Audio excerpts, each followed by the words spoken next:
الحمدللہ درس قرآن کی یہ نشست نمبر 200 ہے۔ اس سے پہلے سورہ بنی اسرائیل کی آیت نمبر 33 تک درس دیا جا چکا ہے۔ آج انشاءاللہ تعالی سورہ بنی اسرائیل کی آیت نمبر 34 سے درس کا آغاز ہوگا۔ اس میں اللہ رب العزت کا ارشاد پاک ہے: اعوذ باللہ من الشیطان الرجیم، بسم اللہ الرحمن الرحیم، ولا تقربوا مال اليتیم الا بالتي هي احسن حتى يبلغ اشدہ واوفوا بالعہد ان العہد كان مسئولا۔ اور نہ قریب جاؤ یتیم کے مال کے مگر ایسے طریقے سے جو اس یتیم کے لیے بہتر ہو، یہاں تک کہ وہ اپنی جوانی کو پہنچ جائے، اور پورا کیا کرو اپنے عہد کو، بے شک ان وعدوں کے بارے میں تم سے پوچھا جائے گا۔ تو اس سے پہلے اللہ تعالیٰ نے ہمیں معاشرتی حوالے سے کچھ چیزوں کا بتایا تھا اور آگاہ کیا گیا تھا ہمیں کہ بدکاری کے قریب بھی نہ جاؤ، اس لیے کہ یہ بے حیائی کا کام ہے اور بہت ہی برا راستہ ہے۔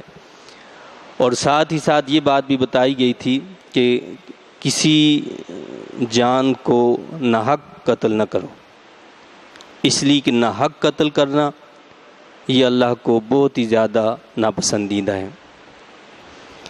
اب اس کے ساتھ ساتھ ہمیں یہ بتایا گیا ہے معاشرے کے اندر بعض اوقات کوئی شخص مر جاتا ہے اور اس کے چھوٹے چھوٹے بچے جو ہیں وہ رہ جاتے ہیں، تو وہ چھوٹے بچے جن کو ہم نابالغ کہتے ہیں وہ یتیم کہلاتے ہیں۔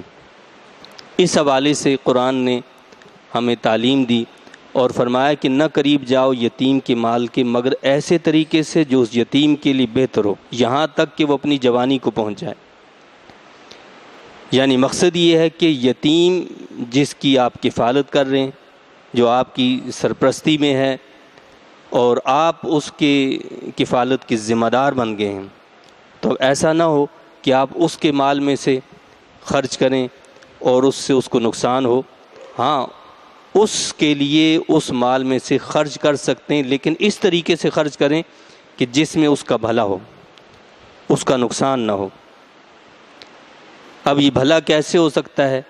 یعنی آپ ایسے بھی کر سکتے ہیں کہ اس کی جو مالیت ہے، اس کا جو مال ہے، اس کا اگر کوئی پیسہ ہے، کوئی اور ایسی چیز ہے، اس کو آپ تجارت میں لگا دیں، کاروبار میں لگا دیں، اور اس کاروبار کا سارا نفع اسی کو پہنچے۔ تو ایسا کوئی بھی طریقہ اختیار کیا جا سکتا ہے جس سے اس کا فائدہ ہو، جس سے اس کا بھلا ہو، لیکن ایسا کوئی طریقہ استعمال کرنا یا اختیار کرنا جس سے اس یتیم کا نقصان ہو، اس کی اجازت اللہ تعالیٰ نے نہیں دی ہے۔ تو فرمایا کہ یہاں تک کہ وہ اپنی جوانی کو پہنچ جائے، یعنی یہاں تک کہ اس کے اندر سمجھداری آ جائے، وہ معاملات کو سمجھ سکتا ہو، وہ اپنے مال کو، کاروبار کو خود استعمال کر سکتا ہو، اس کی صلاحیت اس کے اندر پیدا ہو جائے۔ اب یہ بلوغت جو ہے، اس کے حوالے سے امام اعظم ابو حنیفہ رحمۃ اللہ علیہ کا قول تو یہ ہے کہ اس کی آخری حد جو وہ 18 سال ہے، لیکن فتویٰ جو ہے وہ صاحبین کے قول پر ہے، یعنی امام محمد رحمۃ اللہ علیہ اور امام ابو یوسف رحمۃ اللہ علیہ جو فقہ حنفی کے برگزیدہ علماء میں سے ہیں، فقہاء میں سے ہیں، تو فتویٰ ان کے قول پر ہے، اور وہ کہتے ہیں کہ بلوغت کی آخری جو حد ہے وہ 15 سال ہے، یعنی 12 سال سے 15 سال کا جو عرصہ ہے یہ بلوغت کا عرصہ ہے۔ 12 سال میں بھی بالغ ہو سکتا ہے، اور جو بالغ نہیں ہوا تو 15 سال میں وہ کہتے ہیں کہ 15 سال والے کو جو ہے بالغ کا اس پر حکم لگایا جائے گا۔ تو اللہ نے فرمایا کہ یہاں تک کہ وہ اپنی جوانی کو پہنچ جائے۔ اور اگلی بات جو اللہ نے بتائی، اور پورا کیا کرو اپنے عہد کو۔ یہ وعدے جو ہیں ان کے لیے اللہ نے حکم دیا کہ یہ وعدے ایسے نہیں ہوتے کہ آپ نے وعدہ کیا اور بس بھول گئے، وہ وعدہ ہی کیا جو وفا ہو جائے۔ اب تو ہمارے معاشرے میں یہ بات عام ہو گئی ہے کہ جی وہ وعدہ ہی کیا ہے کہ جو وفا ہو جائے. تو وعدہ تو ہوتا ہی وہی ہے کہ جو وفا ہو. جس کی وفا نہیں ہوتی وہ تو وعدہ ہی نہیں ہے, وہ تو وعدہ خلافی ہے. تو فرمایا کہ پورے کیا کرو اپنے عہد کو. اب وہ وعدہ چاہے اللہ سے ہو چاہے وہ لوگوں سے ہو, اللہ سے ہو یا اللہ کے بندوں سے ہو, اس وعدے کا پورا کرنا ضروری ہے. وعدے کا پورا کرنا ضروری کیوں ہے؟ آگے اللہ نے بتایا ہے کہ بے شک ان وعدوں کے بارے میں تم سے پوچھا جائے گا, وعدوں کے بارے میں سوال کیا جائے گا. یہ ایسے ہی نہیں ہے کہ بس ہم نے زبان سے ایک بات نکال دی اور پھر اس کی پرواہ ہی نہیں کی. ہم نے کہا کہ جی ٹھیک ہے کل آپ سے جو ہے 10 بجے ملیں گے, پتہ چلا 12 بجے تک ہماری خبر ہی نہیں ہے. تو یہ وعدہ خلافی. ان چیزوں کا خیال رکھنا, ان باتوں کا اہتمام رکھنا یہ نہایت ہی ضروری ہے کہ یہ صرف زبان سے نکال دینے والی بات نہیں ہے, ان پر عمل کرنا لازمی ہے. ان کے بارے میں اللہ کے ہاں سوال ہوگا, پوچھا جائے گا. وَأَوْفُوا الْكَيْلَ إِذَا كِلْتُمْ وَزِنُوا بِالْقِسْطَاسِ الْمُسْتَقِيمِ. اور پورا پورا ماپو جب تم کسی چیز کو ماپنے لگو, اور تولو تو ایسے ترازو سے تولو جو بالکل درست ہو. اب یہاں کاروباری اعتبار سے یہ بتایا ہے کہ جب آپ کاروبار کر رہے ہیں, کوئی تجارت کر رہے ہیں, تو جب کوئی چیز ناپ کر دینے کی ہو تو پوری جو ہے اس کی ناپ ہونی چاہیے. جو تول کر دینے والی چیز ہو تو اس کا پورا تول ہونا چاہیے. اس لیے کہ حدیث شریف کا مفہوم ہے کہ جب تول کر دو تو اس کو تھوڑا جھکا ہوا دو, یعنی جو خریدنے والا اس کو جھکا ہوا دو. یہی انسان کے بھلے میں ہے. اور اگر ذرا سا آپ نے اس کو جو کم دیا تو یہ گلے میں پڑ جانے والی بات ہے. اب یہاں ایک تو یہ بات اپنی جگہ پر موجود ہے کہ ناپ تول میں امانت اور دیانت ہونی چاہیے, اس میں کوئی خیانت نہیں ہونی چاہیے. لیکن اسی میں ایک بات اور بھی داخل ہے کہ اگر آپ کسی کے بارے میں اپنی رائے کا اظہار کر رہے ہیں, بعض مرتبہ تو ہوتا ایسے ہے نا کہ وہ اگر کسی سے عقیدت ہو تو اس کا ہنر بھی اس کا عیب بھی جو ہوتا ہے وہ ہنر بن جاتا ہے, اور اس کو ہم ہنر کہتے ہیں کہ جی یہ ہنر ہے. اور جس سے دشمنی ہو, جس سے عداوت ہو, تو اس کا ہنر بھی جو ہوتا ہے ہمیں عیب نظر آتا ہے. اللہ نے اس سے روکا, منع فرمایا. یعنی قسطاس جو بتایا گیا ہے کہ بالکل درست طریقہ جو ہونا چاہیے, بالقسطاس المستقیم, وہ کیا ہے کہ جب آپ کسی کے بارے میں رائے دیں تو وہ بھی بالکل عدل انصاف پر مبنی ہونی چاہیے. اس میں کوئی ایسی چیز نہیں ہونی چاہیے کہ جو عقیدت یا دشمنی کی وجہ سے اس میں کوئی یعنی کمی بیشی ہو, بلکہ صحیح اس کے بارے میں رائے دینی چاہیے انصاف کے ساتھ. جو اس کا ہنر ہے وہ ہنر ہی بتانا چاہیے. ہاں جو عیب ہے اس عیب کو عیب ہی بتانا چاہیے. لیکن کیا بتایا کہ انصاف کے ساتھ یہ ساری چیز ہونی چاہیے. کیوں؟ ذالک خیر و احسن تأویلا, یہی طریقہ بہتر ہے اور اس کا انجام بھی بہت اچھا ہے. اللہ تو یہ فرماتا ہے کہ ناپ تول میں کمی نہیں کرو گے اور ترازو کو درست رکھو گے تو یہ انجام کے اعتبار سے تمہارے لیے بہتر ہے. اور ہم کیا کرتے ہیں, مال دکھاتے کچھ ہیں دیتے کچھ ہیں. ہم سمجھتے ہیں کہ ہمارا فائدہ اس میں ہے. اللہ فرماتا ہے تمہارا فائدہ اس میں نہیں ہے, فائدہ اسی میں ہے جیسا تم نے اس کے سامنے پیش کی ہے بات کو, چیز کو. جو چیز جو آپ نے اس کے سامنے رکھی ہے, اس کو پیش کی ہے, اس کو دکھائی ہے, اسی چیز کو آپ دو. جو اس کی لاگت ہے آپ اس کی لاگت اس کے سے لو. لیکن یہ جھوٹ ڈرامے اور اس طرح کر کے آپ یہ سمجھو کہ جی آپ کا کاروبار بڑھ جائے گا اور آپ کو ترقی مل جائے گی. اللہ فرماتا ہے کہ ایسا ممکن ہی نہیں ہے. اور آج پریکٹیکلی میں اور آپ نہیں, یہ ہندو پاک میں رہنے والے ہم مسلمان نہیں, ہم تو یہ سمجھتے ہیں کہ ہم دھوکہ دیں گے, فراڈ کریں گے تو ہمیں ترقی ملے گی, اسی لیے سب سے پیچھے ہیں, زوال پذیر ہیں. لیکن وہ دنیا جو قرآن پر اس وقت ایمان نہیں رکھتی, مغرب کو آپ دیکھیں, وہ قرآن کے اس اصول پر عمل کر رہی ہے. اس اصول پر کہ ناپ تول میں کمی نہیں کرنی ہے, کوئی چیز دینی ہے تو پوری کی پوری دینی ہے. آپ دیکھیں ان کی تجارت، ان کا کاروبار پوری دنیا میں پھیلا ہوا یا نہیں پھیلا ہوا؟ ساری دنیا پر وہ غالب ہیں یا نہیں؟ کیوں؟ کہ وہ اس اصول کی پابندی کرتے ہیں۔ اس اصول کی جو بھی پابندی کرے، چاہے وہ مسلم ہو یا غیر مسلم، اللہ کا حکم یہ ہے کہ ذالک خیر و احسن تأویلا، یہی طریقہ بہتر اور اس کا انجام بھی بہت اچھا ہے۔ اس کا انجام کیا ہے؟ آپ کے مال کو ترقی ملے گی، آپ کے کاروبار کو ترقی ملے گی، آپ کی چیز کو جو ہے اللہ تعالیٰ جو ہے وہ ترقی عطا فرمائے گا، کامیابی عطا فرمائے گا۔ لیکن اس کا کے برعکس کوئی بھی طریقہ آپ اختیار کر لیں اور سمجھیں کہ جی ہمارے کام کو 4 چاند لگ جائیں گے، وہ 4 چاند تو نہیں لگیں گے، جو ہے وہ بھی ختم ہو کر رہ جائے گا۔ تو اس لیے اللہ نے ہمیں حکم دیا ہے کہ ان چیزوں پر عمل کیا جائے۔ مزید آگے اللہ نے بتایا وَلَا تَقْفُ مَا لَيْسَ لَكَ بِهِ عِلْمٍ، اور نہ پیروی کرو اس چیز کی جس کا تمہیں علم نہیں۔ یہ بھی بڑی ہمارے اندر ایک خرابی پائی جاتی ہے کہ سنی سنائی باتیں، توہمات اور اس قسم کی چیزوں پہ ہم زیادہ یقین کرتے ہیں۔ اللہ تعالیٰ فرماتا ہے کہ اس چیز کے پیچھے تو پڑھو ہی نہیں جس کا تمہیں علم نہیں ہے، یعنی علم کی اہمیت کو واضح کیا اللہ نے کہ اصل چیز جو وہ علم ہے۔ آپ کے عقائد، آپ کی نظریات، آپ کی زندگی کے تمام معاملات علم کی بنیاد پر ہونے چاہیے۔ وہم پر یا سنی سنائی باتوں پر، ایسی چیزوں پر ایک مومن جو ہے نا اس کی زندگی کا دار و مدار نہیں ہونا چاہیے۔ اس نے اپنی زندگی کو علم کی بنیاد پر جو ہے چلانا ہے، اور ان بنیادوں پر ہی اس کو چلنا چاہیے۔ ان السمع والبصر والفؤاد كل اولئک کان عنہ مسئولا، بے شک کان اور آنکھ اور دل، ان سب کے متعلق تم سے پوچھا جائے گا۔ اللہ نے کیا فرمایا؟ سماعت، بصارت اور دل، ان سب کے بارے میں پوچھا جائے گا۔ تو انسان کیا کرتا ہے؟ عام طور پر آنکھ پر اتنا اعتبار نہیں کرتا جتنا کان پر اعتبار کرتا ہے، سنی سنائی باتوں پر زیادہ اعتبار کرتا ہے، دیکھی چیزوں پر اتنا اعتبار نہیں کرتا۔ تو اللہ نے سب سے پہلے رکھا اسی کو، ان السمع، سماعت کے بارے میں کیا ہوگا؟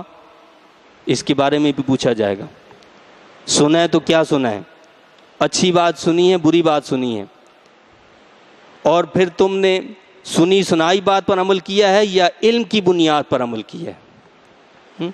اللہ کے نبی صلی اللہ علیہ وسلم کا ارشاد پاک ہے جس کا مفہوم یہ ہے کہ کسی کے جھوٹا ہونے کے لیے اتنی بات کافی ہے کہ وہ سنی سنائی بات کو آگے پھیلا دے، اور پھر وہ بات اگر آ جائے خود رسول اللہ صلی اللہ علیہ وسلم کی ذات کی طرف منسوب ہو، اللہ کے نبی صلی اللہ علیہ وسلم کی کوئی حدیث بیان کی جا رہی ہو، یا یہ کہا جا رہا ہو کہ یہ اللہ کے نبی صلی اللہ علیہ وسلم نے فرمایا، تو اس کی اہمیت اور بڑھ جاتی ہے کہ آیا واقعتاً وہ اللہ کے نبی صلی اللہ علیہ وسلم نے فرمایا یا نہیں فرمایا۔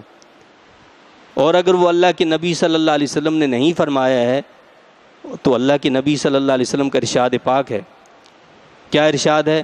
حدیث پاک کا مفہوم ہے کہ جس نے کسی بات کو، جھوٹی بات کو میری طرف منسوب کیا، یعنی میں نے وہ بات نہیں کی ہے اور اس بات کو میری طرف منسوب کیا، وہ اپنا ٹھکانہ جہنم میں بنا لے، اس کا ٹھکانہ جہنم ہے۔ اس نے اللہ کے نبی صلی اللہ علیہ وسلم کی طرف ایسی بات کو منسوب کیا جو آپ نے نہیں فرمائی، تو اس میں زیادہ احتیاط کی ضرورت ہے۔ ہم کیا ہوتا ہے کہ جی وہ کوئی بات آ گئی، اب وہ حدیث میں ہے یا نہیں ہے، اس میں لکھا ہے حدیث ہے تو بس اس کو آگے فارورڈ کر دیا، اس کو آگے چلا دیا، تو ایسا کرنا درست طریقہ نہیں ہے۔ تو فرمایا کہ بے شک کان اور آنکھ اور دل، ان سب کے متعلق تم سے پوچھا جائے گا۔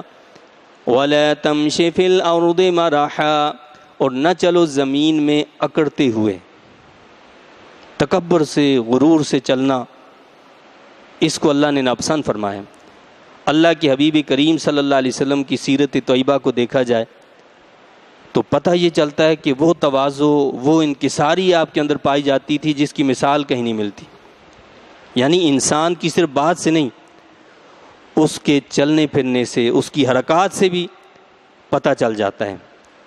تو اللہ نے کیا فرمایا کہ نہ چلو زمین میں، انسان کی جو چال ہوتی ہے وہ بھی بتاتی ہے کہ اس کے اندر کتنی جو ہے وہ اکڑ ہے، کتنا تکبر ہے، کتنا غرور ہے۔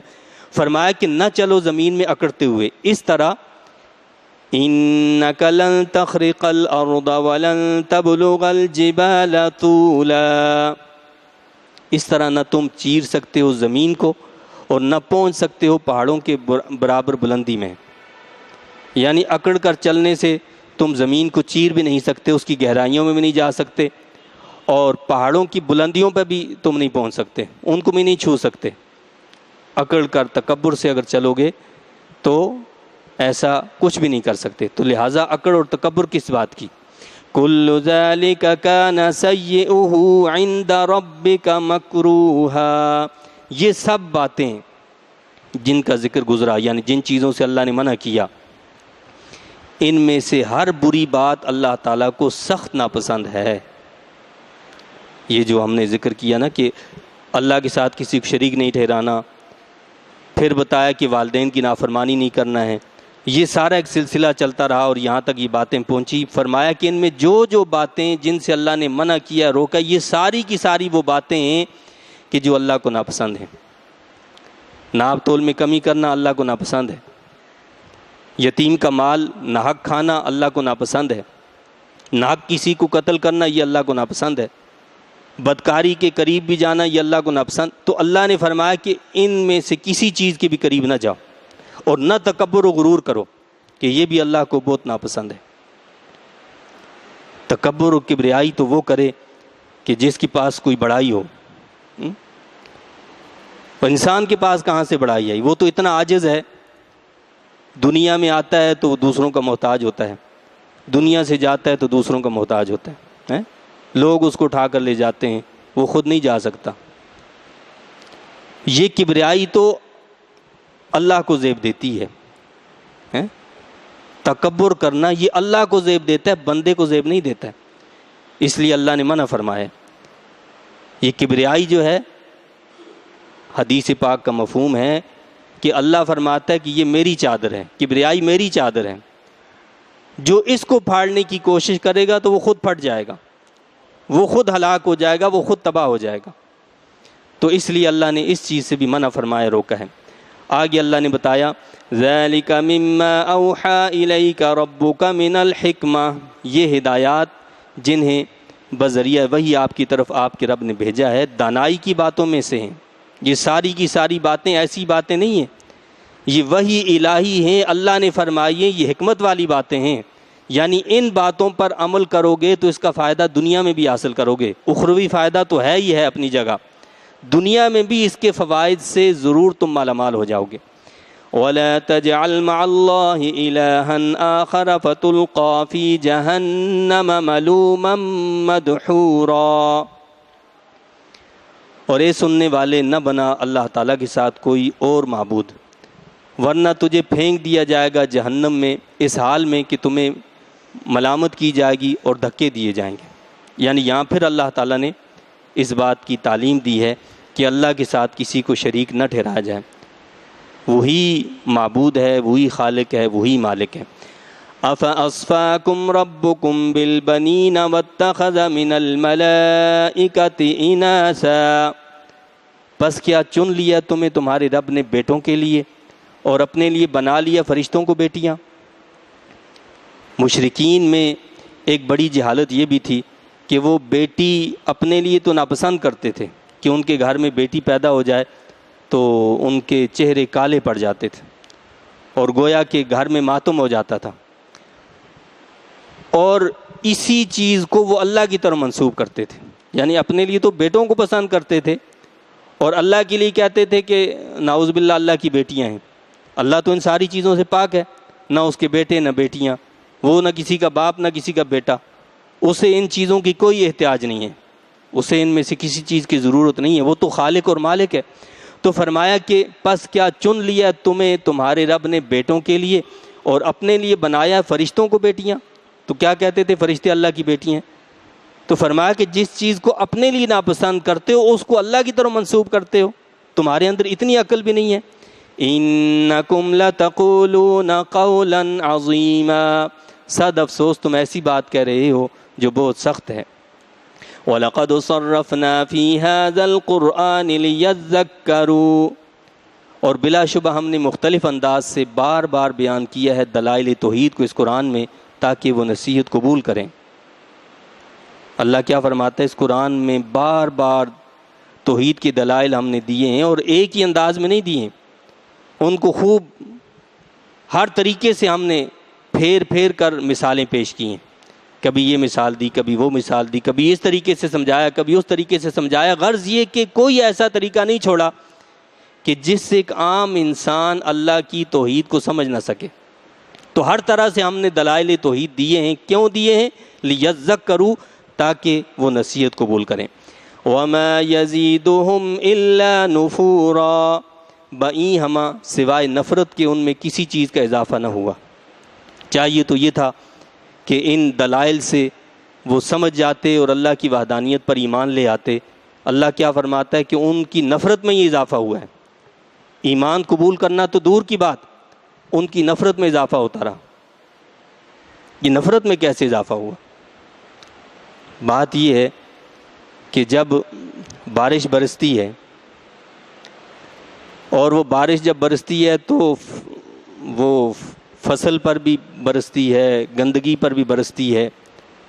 وہی بارش جب گندگی پر برستی ہے تو بدبو میں اضافہ ہو جاتا ہے۔ کہیں غلاظت پڑی ہو، بدبو ہو، بارش وہاں برسے گی تو وہاں سے خوشبو تو نہیں آئے گی، اور بدبو میں اضافہ ہو جائے گا۔ اور اگر وہ بارش فصل پر برس جائے، پھولوں پر برسے، درختوں پر برسے، ان کی سبزے میں اضافہ ہو جاتا ہے، وہ لہلانے لگتے ہیں، ان میں خوشبو بھی آنے لگتی ہے۔ اسی طرح بتایا کہ جہاں کفر اور نفاق ہو، تعصب ہو، وہاں قرآن اثر نہیں کرے گا، کیونکہ وہ تعصب کے پردے، وہ کفر کے پردے، وہ نفاق کے پردے ایسے ہیں کہ جو اس کے اندر مزید بدبو پیدا کر دیتے ہیں اور نفرت میں اضافہ کر دیتے ہیں، قریب نہیں لاتے، نفرت میں اور اضافہ ہو جاتا ہے۔ اس لیے پہلے اس دل کا صاف ہونا ضروری ہے۔ جب دل صاف ہوتا ہے، اسی لیے ہم کہتے ہیں نا کہ جب کوئی دائرہ اسلام میں داخل ہوتا ہے تو ہم کہتے ہیں پاک صاف ہو جاؤ۔ پاک صاف ہو کر پہلے کلمہ پڑھ لو، کلمہ انسان پڑھتا ہے اس سے پاک صاف ہو جاتا ہے۔ اب اس کلمہ طیبہ کے صدقے میں کیا ہوتا ہے، پھر جو ہے خوشبوؤں کی راہیں اس کے لیے کھل جاتی ہیں، قرآن اس پر پھر اثر کرنے لگتا ہے۔ تو فرمایا کہ سوائے نفرت کے ان میں کسی چیز کا اضافہ نہ ہوا۔ قُلْ لَوْ كَانَ مَعَهُ آلِهَةٌ كَمَا يَقُولُونَ إِذًا لَابْتَغَوْا إِلَى ذِي الْعَرْشِ سَبِيلًا، آپ فرمائیے اگر ہوتے اللہ تعالیٰ کے ساتھ اور خدا جس طرح یہ کافر کہتے ہیں تو ان خداؤں نے مل کر تلاش کر لی ہوتی عرش کے مالک پر غالب آنے کی کوئی راہ۔ یعنی اگر اللہ کے ساتھ اور بھی کوئی خدا ہوتے تو سارے مل جاتے اللہ کے خلاف اور اپنا کوئی راستہ الگ تلاش کرتے۔ تو جب یہ نظام صدیوں سے چل رہا ہے اور نہ جانے کب سے چل رہا ہے اور کب تک چلتا رہے گا، اس میں آج تک کوئی فرق نہیں آیا، تو یہ خود اس بات کی علامت اور دلیل ہے کہ الہ ایک ہی ہے، دو نہیں ہیں، وہ معبود ایک ہی ہے، تنہا ہے جو سارے نظام کو چلا رہا ہے۔ سبحانہ وتعالی عما یقولون علوا کبیرا، وہ پاک ہے اور وہ بہت برتر و بالا ہے ان باتوں سے جو یہ لوگ کیا کرتے ہیں۔ تسبح لہ السماوات السبع والارض ومن فیہن، پاکی بیان کرتے ہیں اسی کے ساتوں آسمان اور زمین اور جو چیز ان میں موجود ہے۔ یعنی بتایا یہ جا رہا ہے کہ کائنات کی ہر شے اللہ کی پاکی بیان کرتی ہے۔ یہ انسان اور جن ہیں جن کو اللہ نے اختیار دیا ہے جو نافرمانی کرتے ہیں، ورنہ کائنات کی ہر شے اللہ کی تسبیح بھی بیان کرتی ہے، اس کی فرمانبرداری بھی کرتی ہے۔ اگر باقی چیزیں جو ہیں وہ اللہ کی یاد سے غافل ہو جائیں، ذکر سے غافل ہو جائیں تو وہ ہلاک ہو جاتی ہیں۔ جب درخت جو ہے اللہ کا ذکر چھوڑ دیتا ہے تو وہ کٹ جاتا ہے، جب چڑیا اللہ کے ذکر سے غافل ہو جاتی ہے تو وہ ہلاک ہو جاتی ہے، کیونکہ اللہ نے ان کو اختیار نہیں دیا ہے، اختیار نہیں دیا ہے۔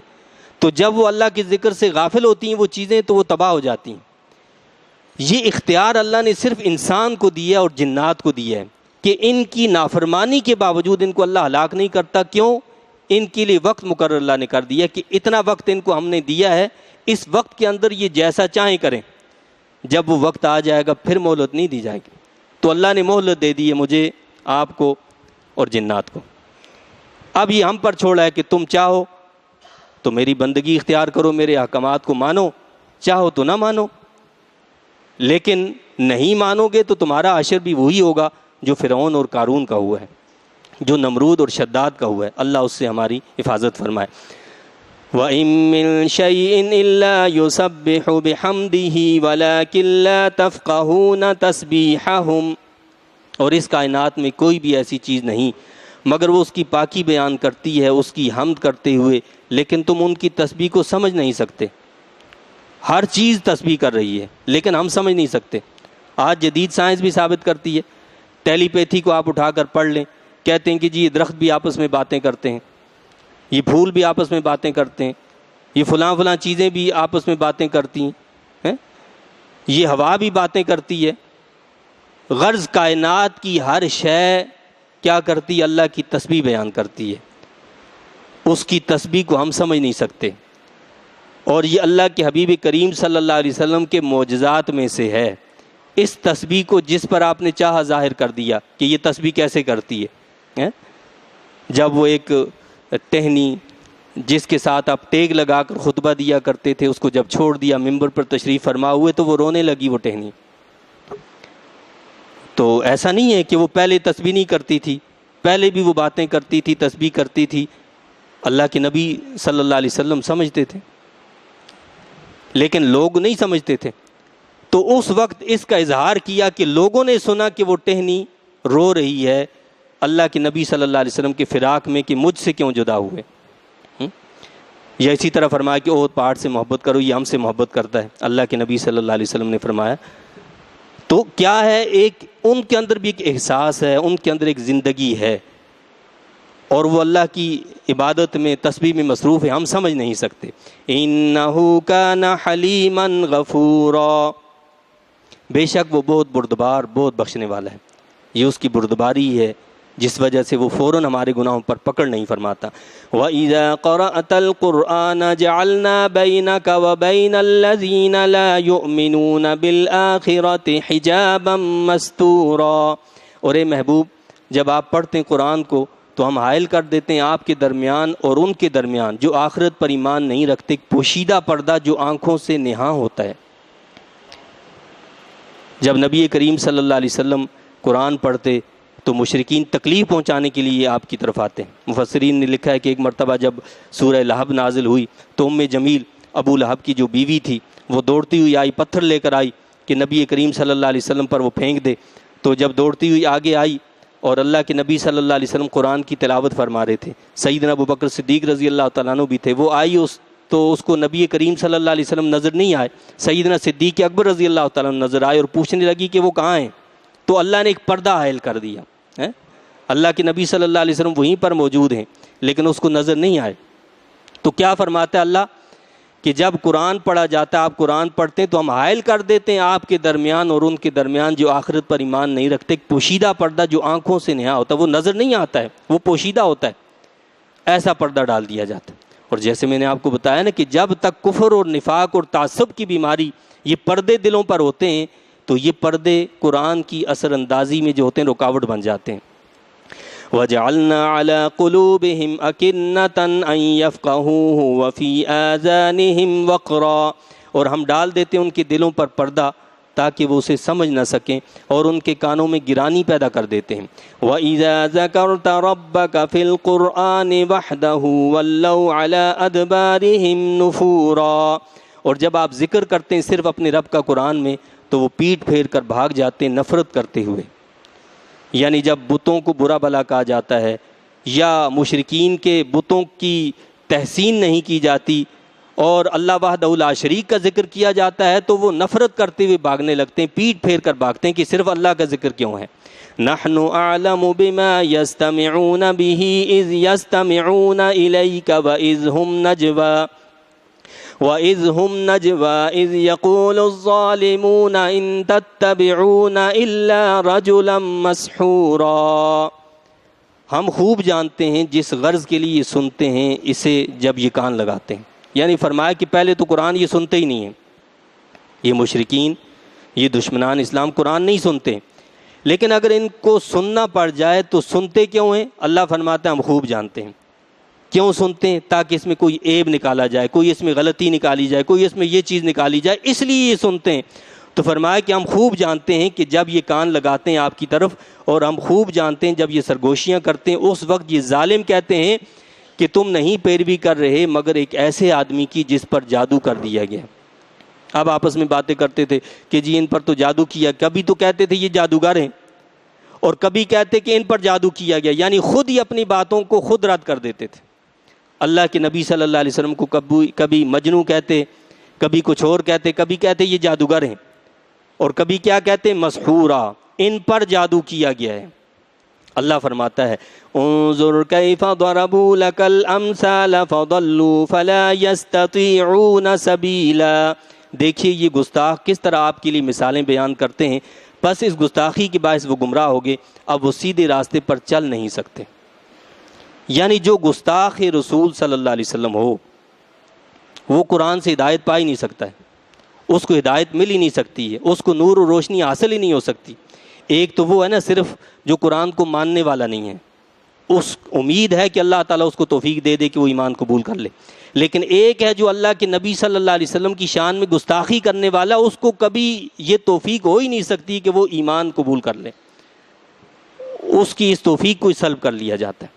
تو اللہ تعالیٰ نے یہ ہمیں یہاں پر واضح طور پر بتایا ہے، اور چونکہ یہ سفر المظفر کا بابرکت مہینہ ہے اور اس میں کئی بزرگوں کا جو ہے وصال بھی ہے، خصوصاً ہند و پاک کی مشہور جو ہستی ہیں اور جن کو ہم حضرت داتا گنج بخش علی اجویری رحمۃ اللہ علیہ کے نام مبارک سے جانتے ہیں، تو یہ 20 سفر ان کے عرس کی تاریخ بھی ہے، اور 20 سفر کو ان کا جو ہے عرس مبارک ہوتا ہے۔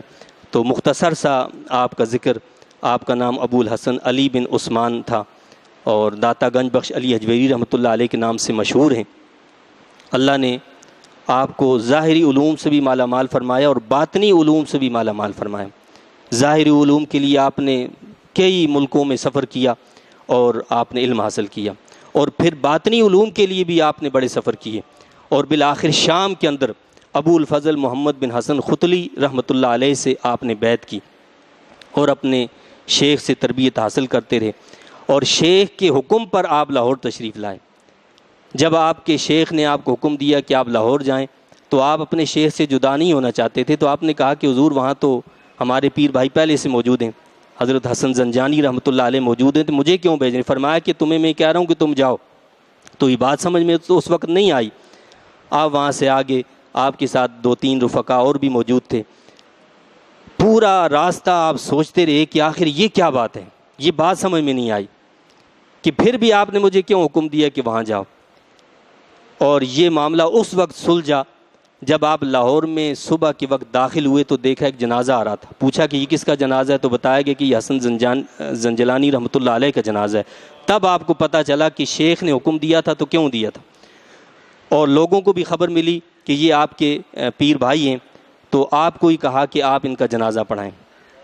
حضرت داتا گنج بخش علی اجویری رحمۃ اللہ علیہ نے ان کا جنازہ پڑھایا، اور پھر آپ وہاں پر تشریف لے گئے اور پھر دین اسلام کی تبلیغ فرمائی، اور بے شمار لوگوں کو آپ نے اسلام کی دولت سے مالا مال فرمایا۔ آپ کا مقام کتنا بلند ہے اس کا اندازہ آپ اس بات سے لگائیں، سلطان الہند حضرت خواجہ غریب نواز معین الدین چشتی اجمیری رحمۃ اللہ علیہ جب ہندوستان تشریف لے جانے لگے تو پہلے حضرت داتا صاحب رحمۃ اللہ علیہ کے پاس آ کر آپ ٹھہرے، وہاں پر آپ نے اعتکاف کیا، وہاں چلہ کشی فرمائی، وہ آج بھی حجرہ وہاں موجود ہے۔ جب اجازت ملی تو پھر آپ یہاں سے گئے، جب یہاں سے فیض حاصل کیا پھر یہاں سے نکلے۔ اسی طرح بابا فرید الدین مسعود گنج شکر رحمۃ اللہ علیہ وہاں حاضری دیتے رہے، تو آپ کا بڑا بلند مقام ہے۔ اور اسی طرح جو مشہور ہستیاں ہیں بر صغیر کی علمی اور روحانی شخصیت جن کو سب لوگ مانتے ہیں، وہ کون ہیں؟ وہ ہیں شیخ احمد سرہندی مجدد الفسانی رحمۃ اللہ علیہ، آپ بھی حضرت داتا صاحب رحمۃ اللہ علیہ کے مزار پر تشریف لے گئے، اکتساب فیض کیا، اور پھر فرمایا کیا؟ آپ نے فرمایا، حضرت مجدد الفسانی رحمۃ اللہ علیہ نے فرمایا کہ مزار اقدس سے انوار و تجلیات کی ایک ایسی بارش برس رہی ہے جس سے تمام بلاد ہند مستفیض ہو رہے ہیں۔ تمام بلاد ہند یعنی ہندوستان کے تمام شہر اس کی برکتوں سے مستفیض ہو رہے ہیں۔ آپ کو تلاوت کلام مجید اور اس میں غور و فکر سے بے حد محبت تھی، اور دوسری چیز جس سے بے حد آپ کو شغف تھا وہ تھا لوگوں کو کھانا کھلانا۔ اللہ کی شان آپ دیکھیں، آج بھی آپ مزار اقدس پر چلے جائیں، صبح جائیں شام میں جائیں، 24 گھنٹے میں کبھی بھی چلے جائیں، وہاں کوئی نہ کوئی تلاوت ضرور کر رہا ہوگا، تلاوت بھی کر رہا ہوگا اور لنگر بھی جاری ہوگا، 24 گھنٹے وہاں پر لنگر جاری ہے۔ تو جس چیز سے آپ کو محبت تھی اللہ کی رضا کے لیے، آپ کے وصال کے بعد صدیاں بیت گئیں، آج بھی وہ اسی طرح معاملہ چل رہا ہے۔ اس لیے کہ اللہ کا فرمان ہے تم مجھے یاد کرو گے میں تمہیں یاد کروں گا۔ تو زندگی میں آپ نے اللہ کو یاد رکھا، وصال کے بعد اب اللہ ہم سے یاد کروا رہا ہے ان کی، ہم ان کو یاد کرتے ہیں۔ اللہ تعالیٰ سے دعا اور التجا ہے کہ اللہ تعالیٰ مجھے آپ کو ہم سب کو حضرت داتا گنج بخش علی حجویری رحمۃ اللہ علیہ کا فیضان نصیب فرمائے، اور اپنے نیک اور صالحین کے نقش قدم پر چلنے کی توفیق عطا فرمائے۔ آمین۔ وآخر دعوانا ان الحمد للہ رب العالمین۔